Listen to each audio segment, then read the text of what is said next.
हाँ भाई बच्चों, इससे पहले मैंने आपको जो पहले वाला जो वीडियो है उसमें इम्यून सिस्टम की जो हिस्ट्री है उसके बारे में बताया था। अब मैं आपको इम्यूनिटी के बारे में समझाता हूँ। इम्यूनिटी जो होती है, जैसे कि हम सिंपल भाषा में जानते हैं कि ये हमारी बॉडी की एक डिफेंस मैकेनिज्म होती है जो हमें बीमारियों से हमारी बॉडी की रक्षा करती है। कोई भी पैथोजन जो है शरीर में एंट्री करता है उसको डिस्ट्रॉय करती है।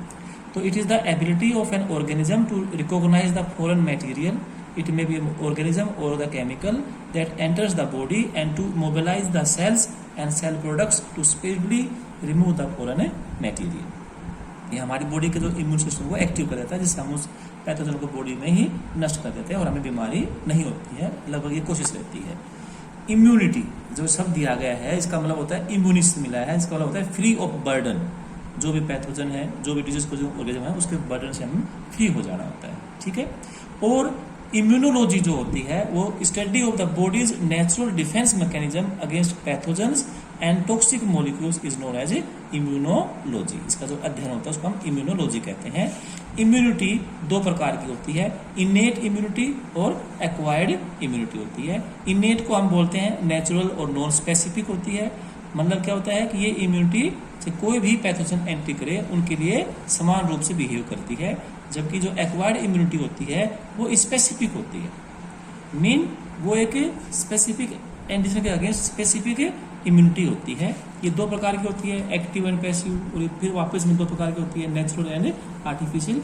आगे पढ़ेंगे। तो सबसे पहले हम पढ़ते हैं इनेट इम्यूनिटी।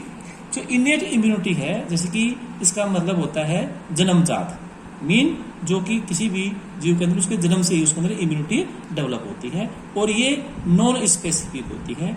और ये जो इम्यूनिटी होती है ये उस पैथोजन के अंदर या वो जो ऑर्गेनिज्म बॉडी में एंट्री करता है उसके अंदर कुछ विशेष पैटर्न होते हैं, उनको रिकॉग्नाइज करती हैं। लेकिन ये ऐसा नहीं कि स्ट्रिक्टली उसको रिकॉग्नाइज करती है, लेकिन पैटर्न के हिसाब से पैथोजन को ये पहचान कर लेती है।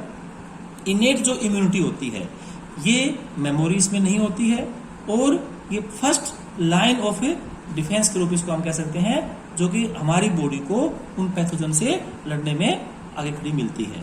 इनेट इम्यूनिटी जो हम स्टडी करते हैं तो इसके अंदर जो आता है ये इसके अंदर फर्स्ट पॉइंट आता है एक्सटर्नल डिफेंस मैकेनिज्म।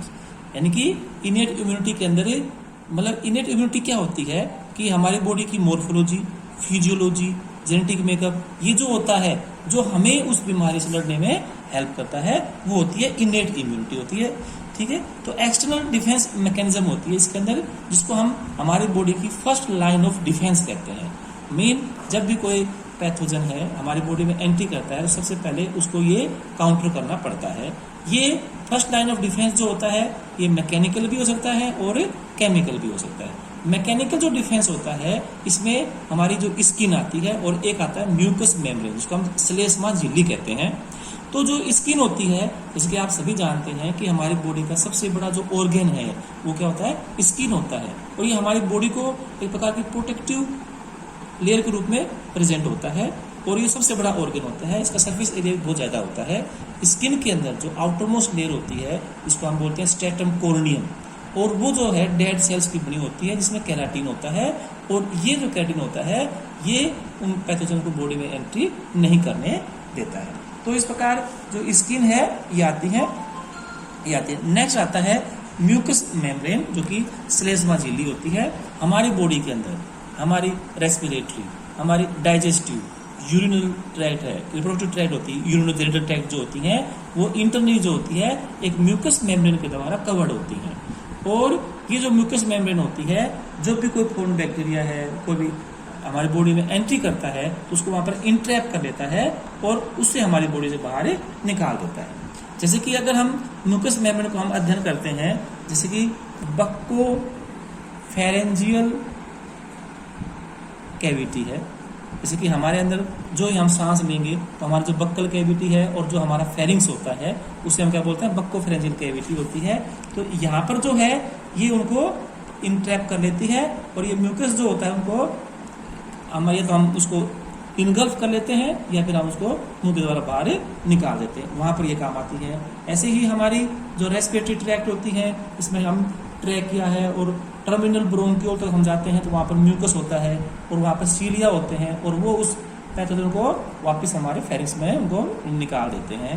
ठीक है, इसके अलावा हमारी आइज हैं और इंटरनल ट्रैक्ट होती हैं, वहाँ पर भी जो होती है डिफेंस मैकेनिज्म जो होती है उपस्थित होती है। अब आती है केमिकल बैरियर के बारे में, मतलब कुछ केमिकल्स का स्रावन होता है और जो कि एक प्रकार के जो पैथोजन होते हैं उनको नष्ट करने के काम आते हैं।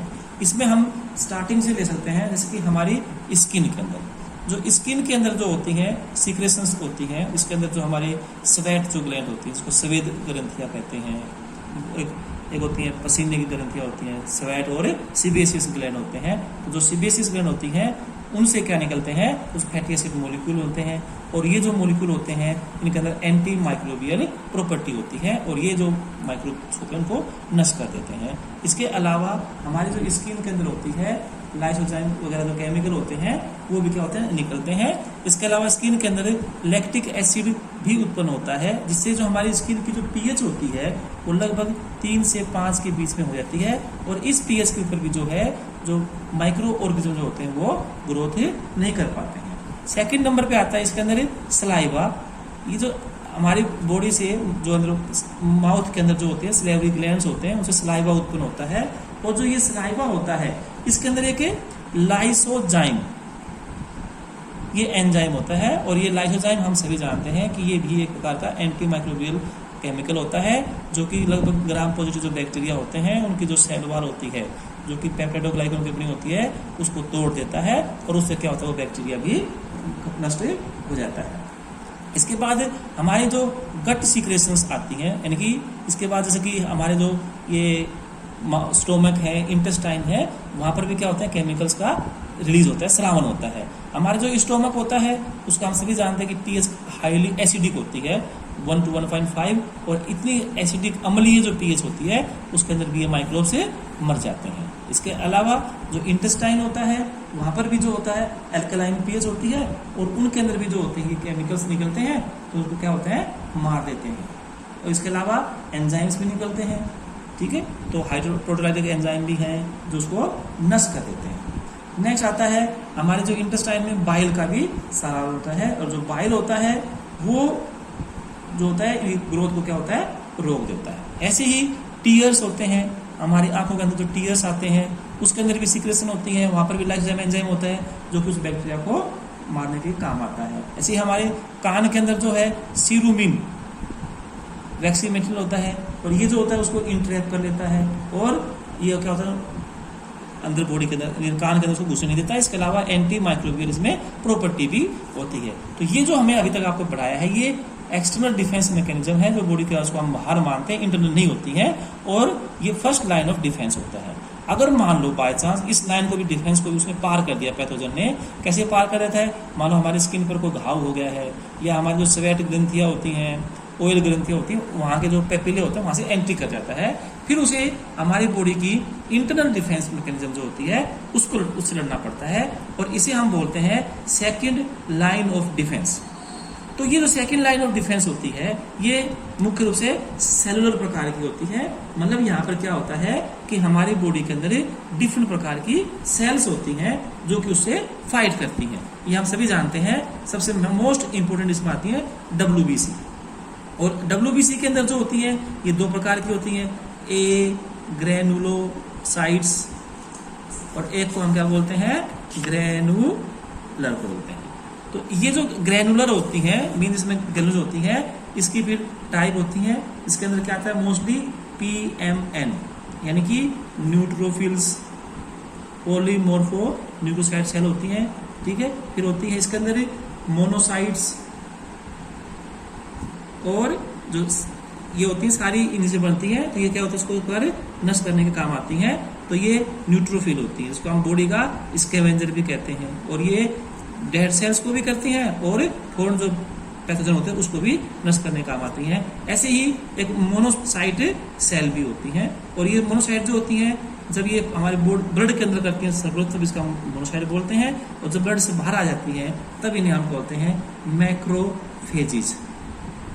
और ये जो मैक्रोफेज होती हैं ये उन सेल्स को नष्ट करने के काम आती हैं। मैक्रोफेज जो होती हैं मैक्रोफेज मोनोसाइट से ही बनी होती है और हमारी बॉडी के अंदर ये घूमती हुई रहती हैं।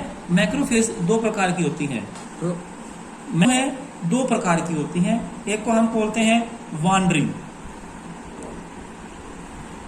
मैक्रोफेज होती हैं, और एक जो होती है उनको हम बोलते हैं फिक्स्ड मैक्रोफेज। ये एक प्रकार की फैगोसाइटिक सेल होती हैं मैक्रोफेजेस। तो इन दोनों को हम बोलते हैं रेटिकुलो एंडोथेलियल सिस्टम बोलते हैं, वांडरिंग को और फिक्स को होती हैं। जो फिक्स होती हैं वो हर टिश्यू की अलग अलग प्रकार की वो क्या होती है, उसके सेल होती हैं। जैसे कि अगर वो बोन्स में है तो उसको हम ओस्टियोसाइट्स बोलते हैं, जैसे कि लीवर में है तो कफर सेल्स होती हैं। ऐसे क्या होती है, फिक्स होती हैं और वांडरिंग होती हैं। और ये जो मैक्रोफेज जो होती हैं ये उसको डिस्ट्रॉय करती हैं, पैथोजन को। कैसे करती हैं, बाय फैगोसाइटिक प्रोसेस। ये जो प्रक्रिया होती है इसके द्वारा होती है। फैगोसाइटिस के द्वारा क्या होता है कि ये हमारे को भी मैक्रोफेज जो भी सेल होती हैं तो कोई भी फॉरेन पार्टिकल जब यहाँ पर आता है, पैथोजन जो होता है इसके ऊपर अटैच होता है और फिर क्या होता है ये अपने अंदर इसको इस प्रकार अंदर ले लेते हैं और अंदर लेने के बाद एक प्रकार की ये ऐसी वेसिकल बनाते हैं और इसका नाम होता है फैगोसोम। फिर यहाँ पर क्या होते हैं, लाइसोसोम्स भी होते हैं और ये जो फैगोसोम है ये आपस में और लाइसोसोम मिल जाती है और इनसे ये स्ट्रक्चर बनती है। इसका नाम होता है फैगोलाइजोसोम। लाइजोसोम होती है और ये फैगोलाइजोसोम जो होता है इसमें लाइजोसोम के अंदर जो होती है हाइड्रोलाइटिक एंजाइम्स होते हैं। लगभग 60 प्रकार के इसमें क्या होते हैं, ये डिफरेंट प्रकार के एंजाइम्स मिलते हैं और जो उस बैक्टीरिया को भी पैथोजन होता है उसको क्या होते हैं, ये नष्ट कर देते हैं। इसके अलावा इसकी जो और जो मैकेनिज्म होती है फैगोसाइटिस की जो प्रक्रिया होती है वो आती है रेस्पिरेटरी बर्स्ट। मतलब क्या होता है कि ऑक्सीजन की जो डिमांड होती है वो एकदम इसके अंदर बढ़ जाती है और उसके अंदर क्या होती है NADPH2 जो होता है वो NADH में बढ़ जाती है और इस दौरान ऑक्सीजन की बहुत ज्यादा मात्रा रिलीज होती है और इसकी वजह से जो होता है ऑक्सीजन के इंटरमीडिएट्स उत्पन्न होते हैं और ये जो होते हैं नेसेंट ऑक्सीजन है, ऑक्सीजन पेरोक्साइड है, जैसे केमिकल उत्पन्न होते हैं और ये जो होते हैं उस पैथोजन को क्या होते हैं तुरंत ही नष्ट कर देते हैं। इनके लिए अलग अलग प्रकार के एंजाइम होते हैं, सुपरऑक्साइड डिसम्यूटेज होती हैं, माइलोपेरोक्सीडेज होती हैं। ये एंजाइम जो होते हैं इनको उत्पन्न करते हैं। तो H2O2 है, OCl है, तो ऐसे क्या होता है इससे वो मर जाते हैं। तो ये इस प्रकार जो फैगोसाइटिस प्रक्रिया जो होती है उसको ये नष्ट कर देती हैं। इसके अलावा कुछ और भी प्रक्रिया इसमें जनरल डिफेंस मैकेनिज्म भी इसके अंदर आती हैं, जैसे कि कॉम्प्लीमेंट सिस्टम होता है। कॉम्प्लीमेंट सिस्टम होता है, ये जो होता है एक प्रकार के 11 जो प्रोटीन होते हैं मोस्टली उनका एक चेन की कैस्केड होती है, एक चेन रिएक्शन होती है जिसमें एक जो प्रोटीन होता है वो दूसरे को एक्टिव करता है और वो फिर आगे वाला क्या होता है एक्टिव करता है और वो एक प्रकार के मेडिएटर के रूप में भी काम करता है। ये जो कॉम्प्लीमेंट सिस्टम जो होता है ये मुख्य रूप से मोस्टली IgG और IgM जो एंटीबॉडी होती हैं ये उस एंटीजन जिसको हम फॉरेन पैथोजन कहते हैं उसके साथ ये जुड़ी होती हैं और this antibodies induce complement activation कहते हैं। तो इनसे अगर वो कोई भी एंटीजन है इन एंटीबॉडी से वो जुड़ा हुआ है तो उसको कॉम्प्लीमेंट पहचान कर लेता है और ये जो कॉम्प्लीमेंट है फिर ये 11 कंपोनेंट से बना होता है। इसके अलावा इसमें और भी होते हैं, प्रोपर्डीन है, ये है, कुल मिलाकर इसमें लगभग 20 प्रोटीन्स का क्या होता है ये एक सिस्टम होता है। और ये जब एक्टिव हो जाता है तो ये एक्टिव होने के बाद उस पैथोजन के अंदर क्या होता है उसकी बॉडी में पोर्स कर देता है, उससे क्या होता है वो डिस्ट्रॉय हो जाता है। नेक्स्ट है इन्फ्लेमेटरी रिस्पॉन्स।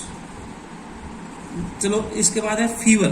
फीवर भी एक प्रकार की हमारी डिफेंस मैकेनिज्म होती है। जब हमें कोई भी इन्फेक्शन होती है तो हमें क्या होता है फीवर होता है। तो फीवर को भी हमें कुछ समय के लिए रखना चाहिए ताकि हमारी बॉडी उस पैथोजन से लड़ सके। मोस्टली क्या होता है कि जब फीवर होता है तो उसमें हमारी ब्लड के अंदर आयरन की मात्रा कम हो जाती है और जो ये पैथोजन होते हैं उनको ज्यादा मात्रा में आयरन चाहिए तो उनको अगर नहीं मिल पाएंगे तो क्या होते हैं वो मर जाते हैं। तो इसलिए हमें एंटीपायरेटिक जो ड्रग होती हैं बुखार कम करने के लिए उनको थोड़े समय के बाद उनको लेना चाहिए। ऐसे ही एक और होती है इन्फ्लेमेटरी